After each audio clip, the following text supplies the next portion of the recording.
Hi friends, అందరు బాగున్నారా? So ఈరోజు మనం గ్రో యాప్లో లైవ్లో మనం చూద్దాము ఎలా ఇన్వెస్ట్మెంట్ చేయాలి ఏందనేది. సో కంప్లీట్ మీకు గ్రో యాప్ గురించి ఎక్స్ప్లెయిన్ చేస్తాను.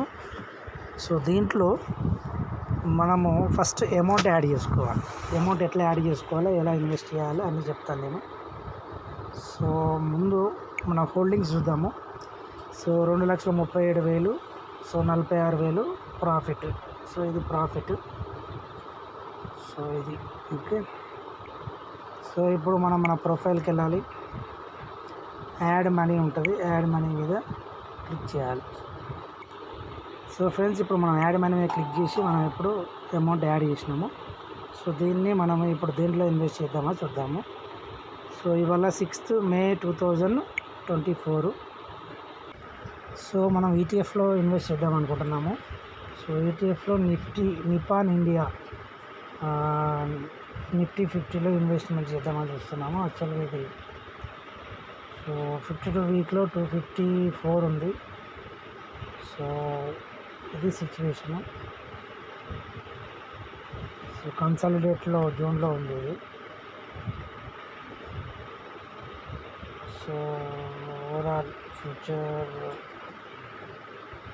సో ఇది 13 రూపాయలు, 2003లో ఇది 13 రూపాయలు ఉంది. ఈరోజు 204 రూపాయలు ఉంది. సో నిఫ్టీ బీస్లోనే ఎందుకు ఇన్వెస్ట్ చేయాలనుకుంటున్నా అంటే, సో ఇది మనకు అమ్మడానికి ఈజీ ఉంటుందని ఆలోచిస్తున్నా. సో దీంట్లో మనం ఇన్వెస్ట్ చేస్తే ఎట్లా ఉంటుంది ఇప్పుడు. సో నిఫ్టీ అనేది పెరుగుతుంది అని నాకు ఉద్దేశం ఉంది. సో అందుకోసమే దీంట్లో ఇన్వెస్ట్ చేద్దామా అని ఆలోచిస్తున్నా. చూద్దాం. దీంట్లో వచ్చేసి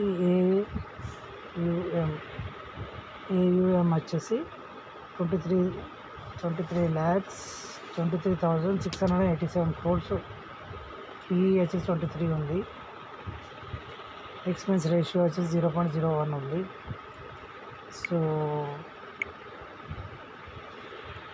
సో ఫండ్ మేనేజర్ వచ్చేసి హిమాంశు మ్యాంగి. సో ఈ ఫండ్ 2001లో స్టార్ట్ అయింది. సో నిఫ్టీ బీస్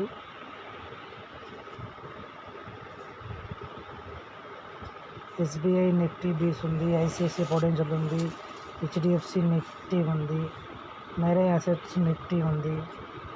ఓకేనా.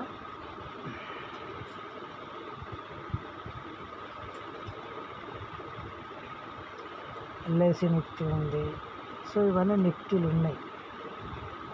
సో ఇక్కడ చూసుకోవాల్సినట్టు మనకు కావాల్సింది వాల్యూమ్, ఎంతమంది ట్రేడ్ చేస్తున్నారు. సో ఇక్కడ చూసుకున్నట్టయితే బ్రీడ్ ఆస్క్. సో ఇది 245.76కు ఆస్క్. ఇది మనం కొనే ప్రైజు. బ్రీడ్ అంటే మనం కొనే ప్రైజు, వాళ్ళు అమ్మే ప్రైజ్ ఇది. సో సరే, ఇప్పుడు ఇది నిఫ్టీ బీస్ నిపాన్ చూసినాము. ఇంకోటి ఇది ఫేమస్ చూద్దాం, మెరే అసెట్స్ చూద్దామా. ఇది కొంచెం గ్రీన్లో ఉంది. ఇది ఎట్లా ఉంది, మనకు గ్రీన్లో ఉందా ఎట్లా ఉంది ఇది? నిఫ్టీ బీస్, నిపాన్ నిఫ్టీ బీస్, నెక్స్ట్ జూనియర్స్. ఈ నెక్స్ట్ జూనియర్స్ అని కూడా ఉంది ఒకటి. ఇది ఏందో మళ్ళా. సో నిఫ్టీ బీస్, నెక్స్ట్ జూనియర్స్ అంటే వీళ్ళు ఏం కంపెనీస్ ఉన్నారు? ట్రెంట్ అంట. HAL, IOL. Okay. Nifty next juniors ఉంటుంది. తర్వాత నిపాన్ నిఫ్టీ బీస్లో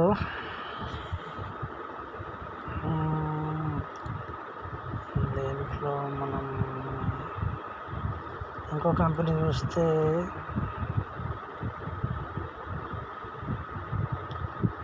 ఏ కంపెనీ ఉంది నాకు తెలిసినదైతే MF, LIC MF trade fund అట. నిఫ్టీ 50. మెరే అసెట్ ఇది ఎప్పుడు ఏర్పడ్డది? సో ఇది వచ్చేసి మెరే అసెట్స్. దెన్ ఆల్ ఇది సెప్టెంబరు 2023లో స్టార్ట్ చేసారు. సెప్టెంబర్ 2023 అంటే ఆల్మోస్ట్ 2024 1 ఇయర్. సో అప్పుడు ఈ రేట్ ఉండే 37 రూపాయలు వచ్చినట్టు ఒక్క యూనిట్ మీద.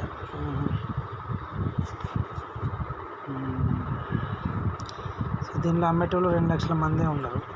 సో మెయిన్ మనం చూసుకుంటే ఇది చూసుకోవాలి, అమ్మేటోళ్ళు ఎంతమంది, కొనేటోళ్ళు ఎంతమంది. ఇది కొనేటోళ్ళు, వీళ్ళు అమ్మేటోళ్ళు. సో ఇందులో 2 లక్షలే ఉంది వాల్యూ. సో అదే మనకి దిండి ఎంత ఉంది, ఈ నిప్పాన్లో ఎంత ఉన్నారు, 8 లక్షల మంది ఉన్నారు. ఇక్కడ 6 లక్షల మంది ఉన్నారు. సరే ఇంకో కంపెనీ చూద్దాం. ఎవరున్నారు ఇంకా, ఎస్బీఐ పెద్ద కంపెనీ కదా, ఎస్బీఐ చూద్దాం. ఎస్బీఐలో అమ్మేటోళ్ళు కొనేటోళ్ళు ఎంతమంది, ఇక్కడ 4 లక్షలు ఉన్నారు, ఇక్కడ 2 లక్షలు ఉన్నారు. కొనేటోళ్ళు ఉన్నారు, అమ్మేటోళ్ళు ఉన్నారు. సో ఇట్లా చూసుకోవాలి. సో ఓవరాల్గా చూసుకుంటే నిప్పాన్ అయితే బెటరు నన్ను అడిగితే. సో నిప్పాన్లో ఇప్పుడు మనం కొనాలంటే